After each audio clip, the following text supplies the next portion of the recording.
Asian cup বাছাই পর্বে বাংলাদেশের পরবর্তী ম্যাচ কবে এবং কার বিপক্ষে বিস্তারিত জানুন পুরো ভিডিওতে। এশিয়ান কাপ বাছাই পর্বে আরেকটি গুরুত্বপূর্ণ ম্যাচ খেলতে মাঠে নামতে যাচ্ছে বাংলাদেশ জাতীয় ফুটবল দল। গত 10ই জুন সন্ধ্যা 7টায় সিঙ্গাপুরের বিপক্ষে খেলার পর এবার হংকংয়ের মুখোমুখি হবে লাল সবুজের প্রতিনিধিরা। সিঙ্গাপুরের বিপক্ষে ম্যাচে 2-1 গোলে হারতে হয় বাংলাদেশকে।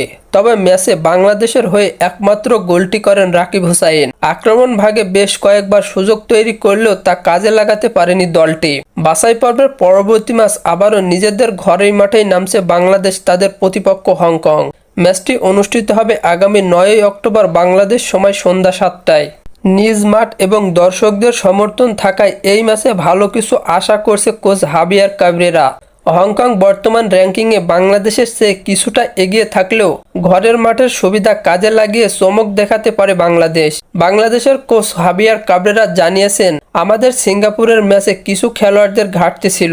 এবার হংকংয়ের বিপক্ষে নতুন পরিকল্পনায় নামব। ঘরের মাঠে আমরা নিজেদের সেরাটা খেলা উপহার দিতে চাই।